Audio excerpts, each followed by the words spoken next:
Good afternoon, ladies and gentlemen. Welcome to Board Explorer Reading. I'm Richard Vobes.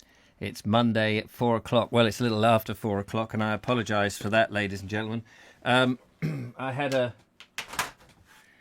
slight issue there. It had been up for about 5 minutes, and nobody could find it.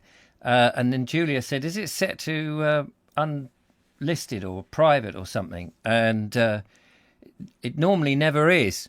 But for some reason, it's defaulted to private. I don't know why that is. But there you go. So sorry about that. But it is now up. And hopefully you can see me and we're all running. And I was thinking, golly, nobody's here today. What's going on? Nobody's in the chat room. Poor old Julia was refreshing and refreshing like a madman or a mad woman. Anyway, here we are. Thank you very much for joining me. Nice to see you. Linda Kane, Justine Jones, lovely Julia. Michael White, good afternoon to you. Turbo Stream, Green Man, Dave of Yore, Billabong O'Neill, Michael White, and Turbo Stream again.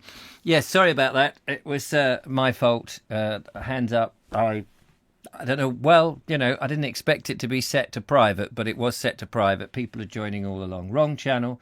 No, it's the right channel. It's just the wrong person doing it.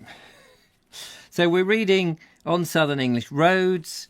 And if I remember rightly, we had left them about to go into, I forget, Chadwick House or something. Some place. What was it called? Not Chadwick, but it was something like that, wasn't it? Crowhurst Place? Crowhurst Place, that's right. I don't know where Chadwick came to mind. I spent 20 minutes refreshing YouTube like a madwoman. Oh, yes, he's just said that. Yes, I've just said all that. I was going in and out of the channel like the hokey cokey. Sorry about that. I've made you all do a wild dance. Yes, I know. It's so frustrating, isn't it? Apologies. If you're watching this after the event, of course, you don't have any issues at all. It's here. It's just here.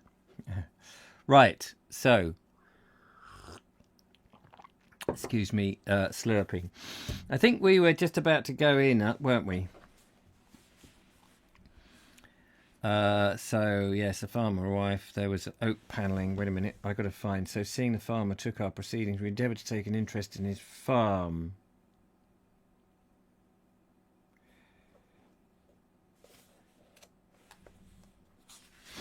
Okay. This is that. I should put a little pencil mark on where I leave the book. I think I should do that. I haven't got a pencil in the studio, unfortunately. Anyway, never mind all that nonsense. Let's crack on.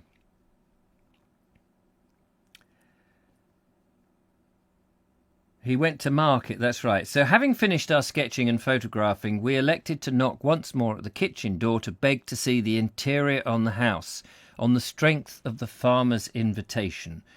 We went to this door instead of the front one purposely because we desired to gain another glimpse of the grand old kitchen, the first peep of which had so charmed us, and it seemed that it would not matter much by which entrance we sought admission. We entered the kitchen and sat down therein whilst the maid went in search of her mistress. It was an ample apartment with a pleasant-toned red-tiled or brick floor, and great smoke-browned beams above. Such vast kitchens as they built not nowadays.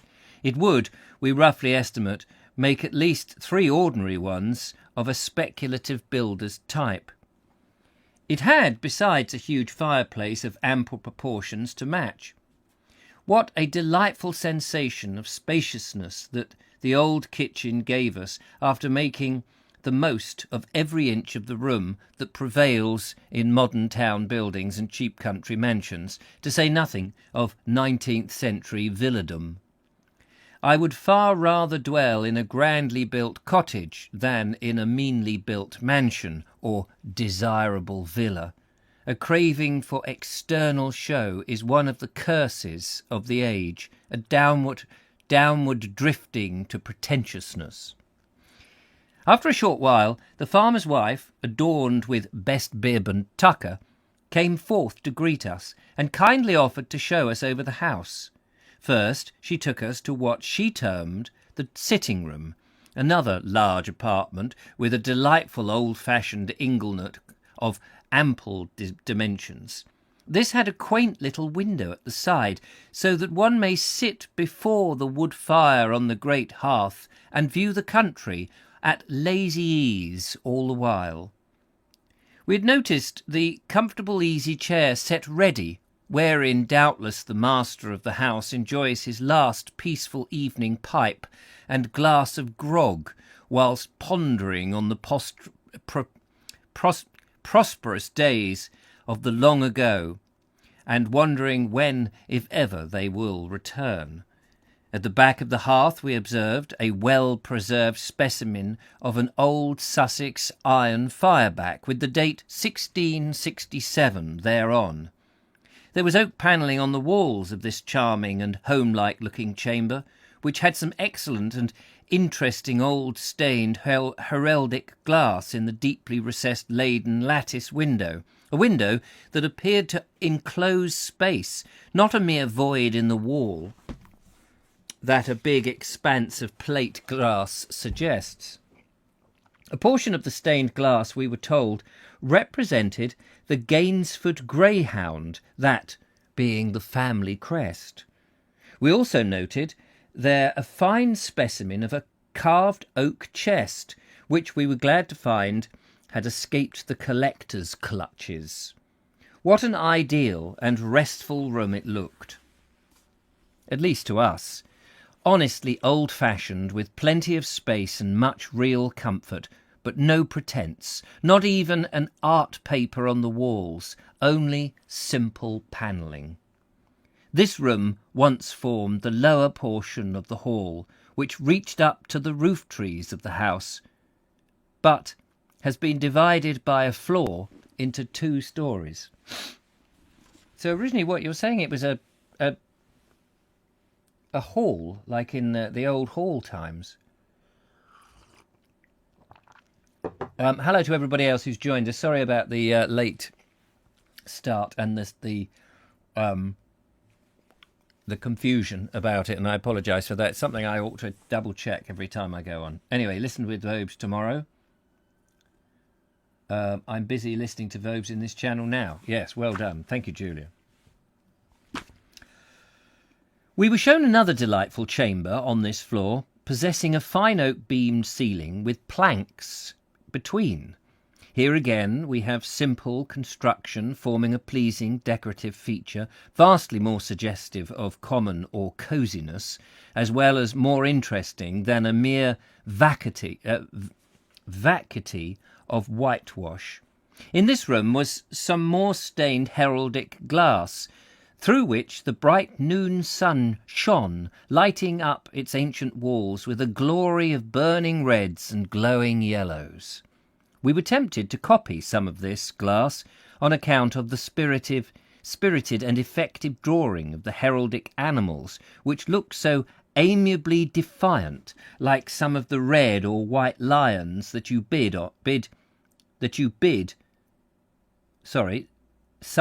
like some of the red or white lions that bid you a fierce welcome to your inn. Our hostess informed us that an antiquity, I think she said it was, who had seen the glass, declared that it was not all set or leaded. Wrong. How that may be, I cannot say, not being learned in all these precise formalities of heraldry, but I'm certain that all the glass was genuinely old, and to my inexperienced eyes looked right and well. Possibly the ancient families themselves were not so particular as to the precisely accurate display of their crests and coats of arms, according to the strict ideas of modern authorities on the subject, that is, just as certain notable men of today I could name, who are far less concerned as to the fashionable cut of their garments than many a city clerk. Then we were conducted upstairs, and on the first landing we espied a delightful, quaint little stained-glass window, the many diamond panes of which were decorated with the device of a grapnel, a badge of the Gainsford family. According to old authorities, not odd ones, and possibly recent ones, but this Of this I'm not certain. A family may invent for themselves a badge at pleasure, though not a crest or coat of arms. But what especially interested us in this window was the centre ornament, consisting of the Prince of Wales' feathers with the motto Hic Dien below. It will be noted that ick is spelt hic. I'm not sure what that means. Maybe somebody can tell me. It's obviously Latin. The feathers may have been introduced into this window to commemorate a visit from the Prince of Wales in the days long past when the old mansion was in the prime of its glory, though there is now no royal coat of arms to commemorate the visit of Henry VIII, if ever he did stay here on his way to Hever. Still, they may have existed and have been removed. It was a former fashion for the owners of grand mansions who had entertained royalty in their homes to proudly proclaim the fact in this manner, though the window generally chosen in which to introduce the arms of the royal guest was inharmonious. What? Was that? Sorry, that was the wrong page. Was that of the chamber in which the august parsonage slept. There is a tradition that Queen Elizabeth, during her many progresses even, graciously gave permission to have a certain of her visits to noble houses thus to be memorised, and so the fashion was started. I'm sorry I'm not reading terribly well today. It's a good start to the week, isn't it? All that panic to get the YouTube video up and running. In one room upstairs, we found some linen panelling, very finely carved, and as sharply defined now as when it was first left the skilled craftsman's hands. And how many long years ago was that? Another chamber close by was panelled from floor to ceiling and had a ribbed oak roof. Here were the original doors still hanging on their original hinges, and with the ancient bolts and locks in situ, the ironwork being of excellent design. After this, we reluctantly bade our worthy hostess and picturesque Crowhurst farewell. Goodbye. Our last view of this interesting old home that has fallen so greatly from its first estate was a most poetic one. The warm rays of the declining sun were tinging its weather-worn walls with a ruddy hue, causing deep grey, mysterious shadows to be thrown from gable roof and chimney, and converting the still water of the moat into glowing gold. We should have liked to linger longer there, but the day was drawing to its close, and we had yet some miles to traverse before reaching our inn. And that was the end of the chapter that we didn't quite finish yesterday. So we're on to chapter 8. Is everybody happy? Lee Lawson finally got here. Yes, sorry, that's okay. We had a bit of a hassle, Lee, as you will have seen. Turbo Steam, what's that? At least he hasn't realised. No, he hasn't realised. I don't know what you're talking about. No doubt. Oh, I'm using the wrong channel. Oh, God, I didn't want to do that. Oh, that's... Yes. Not only do we guess the endeavour of the jumper, but we have to guess the channel. I know. Oh, gosh. Well, those watching this after the event, of course, this will be immediately downloaded and uploaded and then deleted from the Bald Explorer. So I'm so not used to that. That is... Oh, how irritating. How damn irritating. I'm so sorry. Yes, if you're watching this after the event, this is a thing that's happened. But if you're watching it live, as you are, oh, no wonder. No wonder people couldn't find the sodding thing. And not only that, this was set to private. What is going on? What is going on? Not a good start. Not too bad, but I get twitchy when it nears 4 o'clock. The teacher is unstoppable. Right, anyway, so, yes, sorry about that. Oh, now I've lost my pace. No, I've lost the chapter. Sorry. Where the hell did it go? No. There it is. Can we start all over again? I feel like the whole afternoon has been a battle. Right. How are we doing? I feel like it's... Now look, my glasses are all crooked. Oh, why won't this open properly? Chapter 8. Leaving Crowhurst, we returned to Lingfield, and from thence proceeded back to East Grinstead again by a fresh line of country. On our way, just outside Lingfield, we came upon another very picturesque old home, standing close by the roadside, as though set there for the very purpose of being admired. This ancient house is, oddly enough, called New Place, although the date inscribed over the porch is 1617, with the initials of G.T., presumably those of its first owner.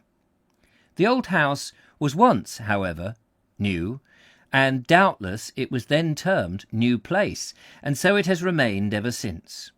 The arched stone doorway of this is finely carved, and the oak door itself is studded with great-headed nails. The roof is of stone slabs, and the walls of the building are buttressed up here and there. I wonder if it's Horsham slabs, most likely. Great care has manifestly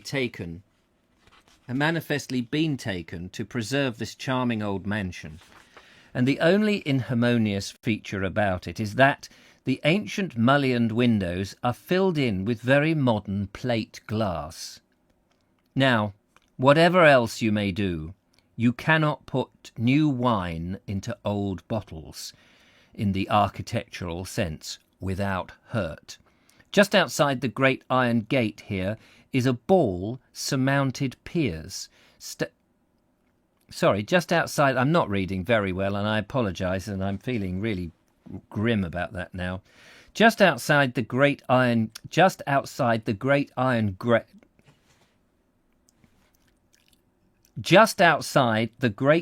gate here, with its ball-surmounted piers, stands a mounting block with steps to assist ladies in getting on their horses, a good old-fashioned arrangement. After this our road gradually rose till it brought us to a scattered and uninteresting village bearing the curious name of Dorman's Land. Now the country became hilly and woody, but as the scenery improved, our road, alas, not over good, grew worse. A steep, rough descent with glorious views ahead led us into quite a forest-like land, through which we travelled for some distance. Then the country became open again, and eventually we found ourselves once more at the comfortable Dorset Arms in East Grinstead, delighted with our day's wanderings and discoveries, and just sufficiently tired to enjoy the luxury of taking our ease at our inn. Next morning, before continuing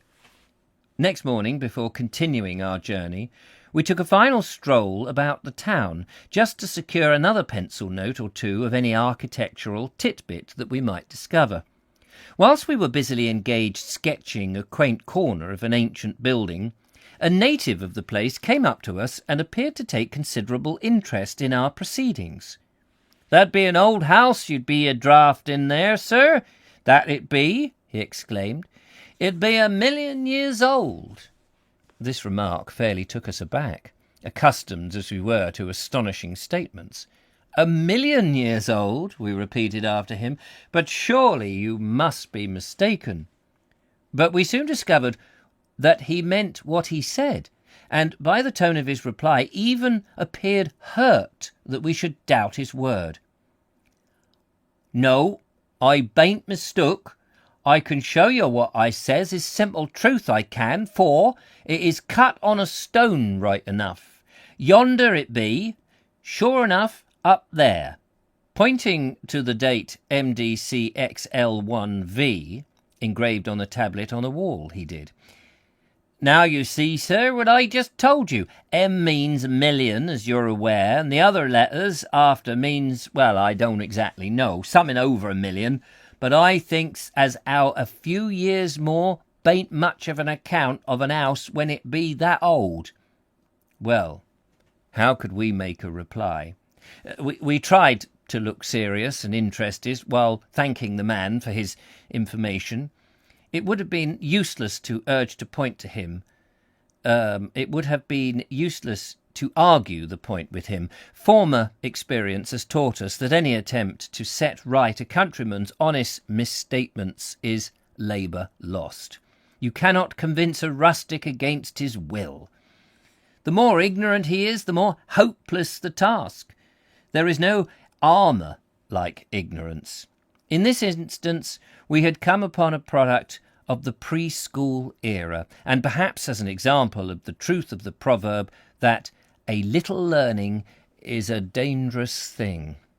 A very little in this case, truly. Such unsophisticated characters are growing scarce in the land, though by no means wholly extinct, and when we meet them, they are worthy of a passing note. Perfectly understandable if M was to equal 1,000,000.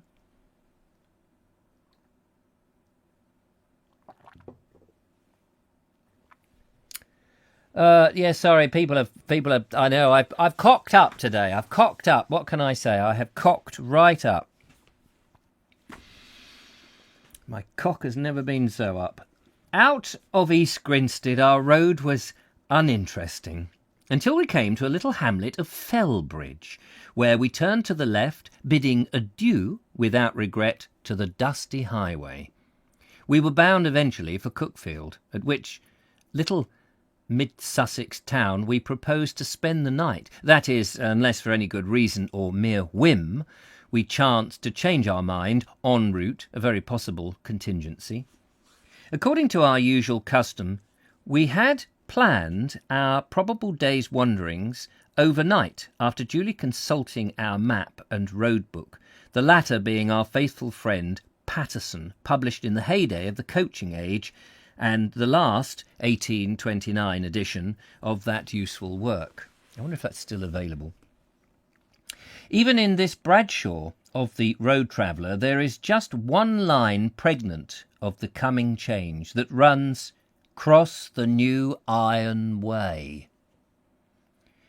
We did not propose to drive by the most direct road, but by taking a roundabout course to explore some of the wild woodland country of the north of Sussex, and to pass, later on, through the heart of the ancient and still extensive forest of Worth, a delightfully picturesque and little-travelled district that almost reaches the romantic in parts. Leaving Fellbridge, the country at once gave us a sample of its scenic capabilities, which were of no mean order. Coming to a pleasant common, bordered by big branching leafy chestnuts that cast a grateful shade around, our road dipped down to a large sheet of water, shown on our map as being 1/2 mile long by 1/4 broad, though not dignified by a name therein, which its size appeared to merit. This quiet little mere, surrounded by rough, heathery wilds and shaggy woods, formed a very pleasing and notable feature in the landscape. It gave expression to it, as it does to the eye of the human face. And there's Andrew Norris. Sorry, Andrew, I do apologise. Yes, it's been my fault. I went on the wrong channel. Not quite. Listen with Vobes. Oh. Cock up with Vobes. Then our winding road took us between more woods. It was all very lonely and peaceful, save for the companionship of the save for the companionable songs of birds. The silence was profound. Not a leaf was stirring in the windless air. We met or saw no one on the way till we reached 4 crossroads at a spot marked as Copthorne on the map. Here was a lonely inn surrounded by fir trees with a pool of water in front of it and a signpost that proclaimed it to be the Duke's Head. but still not a soul was visible anywhere about. Even the doors of the inn were shut. Those who have not travelled by road can hardly imagine how lonely some portions of densely populated England are. The population cling to the railway. The present-time country dweller desires to be within easy reach of a station. Just as we pulled up here to consult our map, a bicyclist hove in sight and halted too. He had lost his way, he said, and used an unparliamentary expression about the aimless windings of the Sussex lanes. He was short of time, he explained.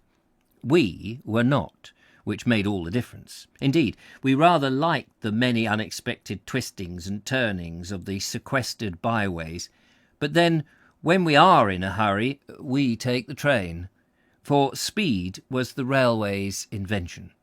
Haste, however, formed no part of our programme. We set out to see the country, not to be rushed through it. He is a very much repetitive bloody theme in this book about his demise, his hatred of the railways.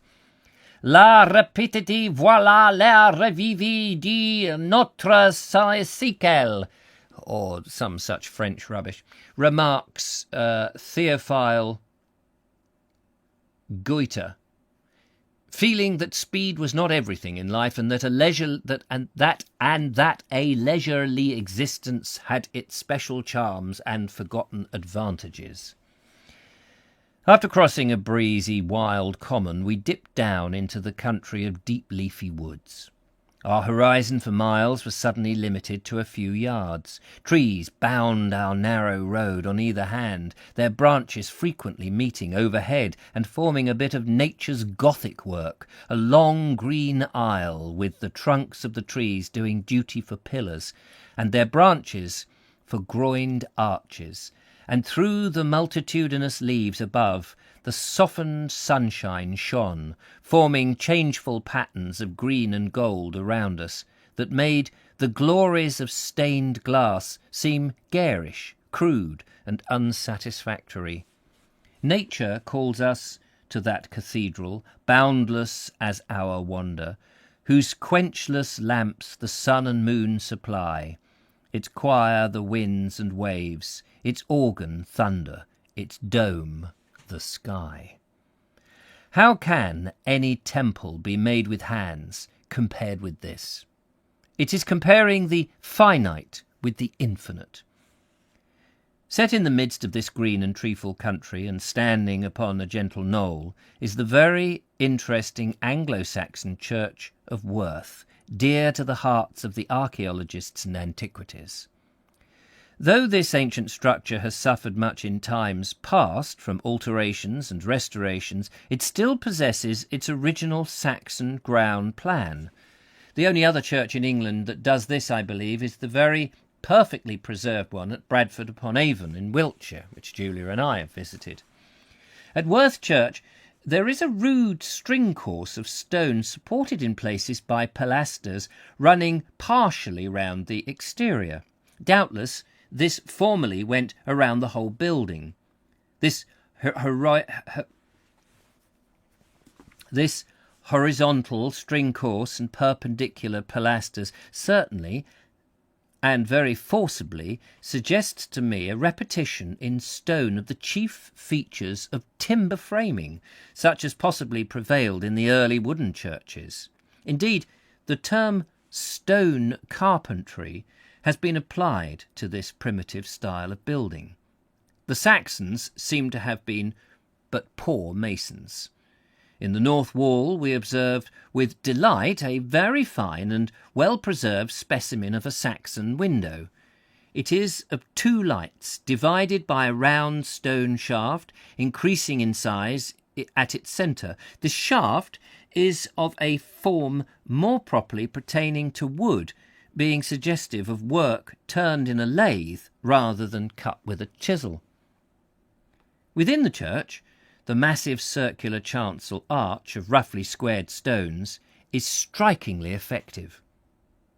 There is a certain barbaric grandeur about the crude, solid Saxon masonry. It is substantial, simple and strong, three excellent qualities after all in a building, and one must first learn to construct before thinking of decorating. Saxon work is impressive on account of its massiveness and manifest honesty of purpose, sometimes indeed almost reaching to dignity, as in the unique tower of Earl's Barton Church in Northants, which was erected 6 years previous to the Norman invasion. But in no case can it be considered beautiful or refined. In fact, during all periods of the world's history, buildings have ever expressed the spirit of the age, and the Saxon structures are a case in point. Show me the architecture of a people and I will tell you what they were like. The font at Worth is ancient and curious, being in reality one font placed directly upon another. The reason for this peculiar arrangement is not very apparent, and we could only conjecture that the ruder and more ancient font was made as a base to support the latter one, simply because it was found to be suitable in shape and size for that purpose. Knowing the temper of the period, this reason seems sufficient to me. However, I understand it is a matter over which learned archaeologists and antiquities, I wish there was one word to embrace the two, love to argue, never, of course, coming to any decision, so that the luxury of a friendly dispute may be left open for ever and ever. Did I not once have to listen to a prolonged and grave discussion between two famed archaeologists as to the exact date in which a very unimportant addition was made to an ancient building, conducted in such a serious way that the fate of the empires might have depended upon the result? It is well, though, to be enthusiastic in this matter-of-fact age. It gives life an object and an interest. Besides, a cultivated argument is a refined art. Any savage can fight with mere weapons, but to win a victory in words needs centuries of civilization and mind training. The only other points of interest within the church are the pulpit, a fine specimen of German work dated 1577, and curiously enough, coming from Worth, wherever that is, presumably in Germany, and an oak gallery of 1610, but these are comparatively of today. The real interest of the building is wholly Anglo-Saxon. We next turned our attention to the churchyard in search of quaint old-world epitaphs, deeming it not unlikely spot for such a quest.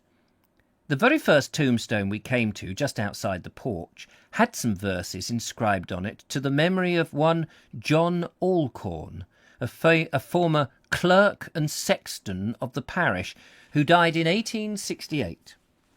These verses were deemed above the average of such literature, so we copied them as follows.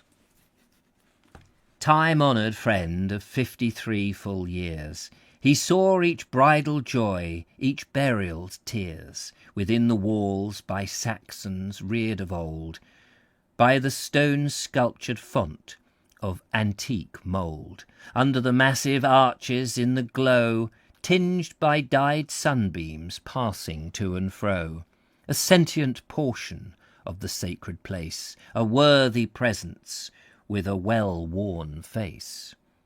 The Lichgate's shadow over his pal at last bids kind adieu as poor old John goes past.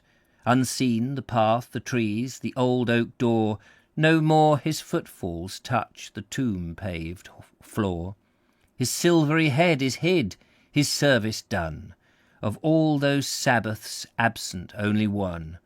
And now, amid the graves he delved around, he rests and sleeps beneath the hallowed ground.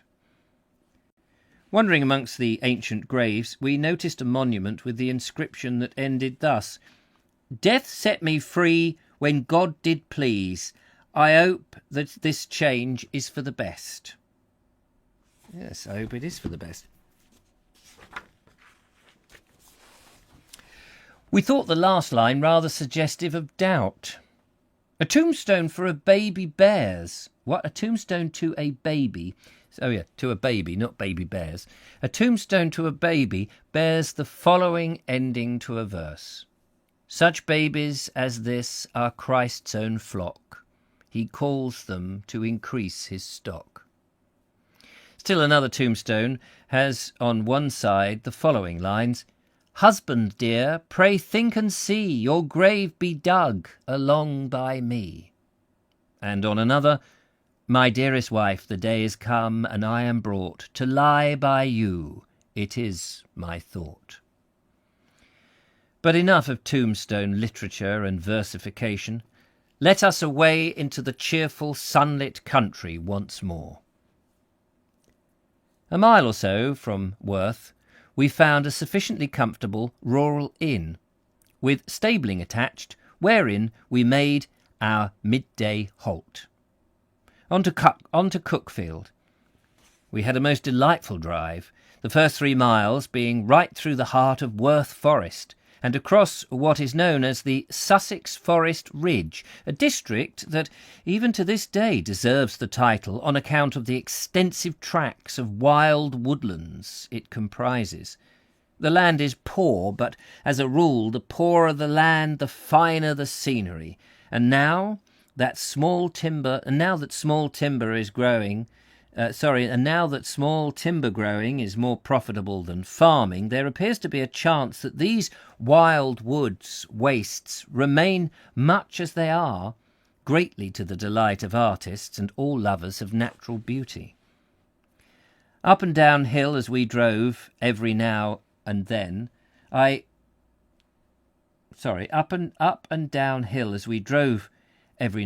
an open glade in the forest would let a gleam of sunshine stream across the road that otherwise was deep in grey-green shade.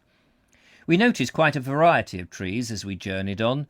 There were rugged oaks, darksome yews and gloomy pines that contrasted with the light and silver and graceful silver birch and tall tapering firs. There were some grand old gnarled beeches too that would have done credit to Buckinghamshire, that land of beech woods. From the top of the hill above Bolcombe, we had a glorious bird's-eye prospect looking right over the forest, an ocean of greenery that rose and fell with the undulations of the country till it lost itself in the long level sea-like blue line of the far-away horizon. It was a spot in which to expand one's lungs. Truly, we felt that we could breathe up there. As we rested a while to enjoy the prospect, a faint musical murmur came up to us in the fragrant air. It was the slumberous rustling of the multitudinous leaves of the waving woods around, not unlike the distant swash-swash of the summer sea upon the sandy shore. Some sounds are eminently peace-bestowing. They are nature's songs without words, songs that soothe the world-weary soul to rest, and are to be had by the poorest wanderer at the cost of merely listening. I just paused for a moment there whilst I just sort of have another cup of tea. Not another cup, I mean a slurp, you know what I mean. 34 and everyone now here. So sorry about this. Quite noisy at Worth Church now due to the proximity of the M23. Poor old Hissey would have had a fit. Yes, he would. Thanks, Lee, for that. Turbo says he was testing us today to make sure that we're proper and fit to be allowed to listen, like the Krypton factor. Yes, there we go. Absolutely. Bernie, I was just wondering if you will be doing a Christmas story with all the worries about. There is never any better remedy from a story well read. Yes, I might do. I might get one of, I believe Philip Mercer has an interesting Christmas story to tell. Slightly perturbing, as they usually are with Mr. Mercer, but I will... Where is it? I'm just looking for the book. That's very strange. Must be in the other room. Anyway, I will dig it out and see if there's a Christmas story for Christmas Day. That could be quite nice. I might ask the Queen if she'll read it. Edward Moulding says Worth and Rhine are in South Germany. Oh, are they? Ed Loud, good noonie afters. I am sitting on the naughty step late today. I'm on the naughty step. Don't worry. I'm on broadcasting on the wrong sodding channel. I saw one grave saying dead, fell on his head. Very good. Love it. Soothing tones from the Vobes. Oh yes, he'll be looking a long time. I want cheerful, not disturbing, says Lee Lawson. What, on Christmas? You'll have what you're given, mate. You'll have what you're given. I can't help what Philip Mercer wrote in 1834. Well, probably before that. It was published in 1834. How are we doing? Not too long. Probably need to put another log on the fire. The Brighton line passes through this portion of Worth Forest. Rather, perhaps I should say beneath it, in a long tunnel, so that the unfortunate railway traveller never even gets a glance of all the leafy loveliness around. Probably he is wholly unaware of its existence, and therefore of all the scenic revelations he misses. Wait a minute, what about at Balcombe? At Balcombe there's the aqueduct. What is he talking about? Aqueduct? Not the aqueduct, the viaduct. Not an aqueduct, there's no water in it. Balcombe struck us as being a very pretty village, and the country round quite Devonian in character, with its hills and dales so happily diversified by wood and rock and water. Low down at the base of the hills, embowered in foliage, we espied the silvery gleam of an extensive and irregular-shaped sheet of still water, large enough almost to deserve the term of lake. Balcombe manifestly derives its name from the Anglo-Saxon crum or coombe, a valley. Indeed, we were struck by the likeness this spot bore to a typical Devonshire coombe. Pulling up here, we dismounted and set off, armed with sketchbook and camera, in search of the little mere. Fortunately, we at once struck upon a pleasant footpath on the sloping ground that led us thither,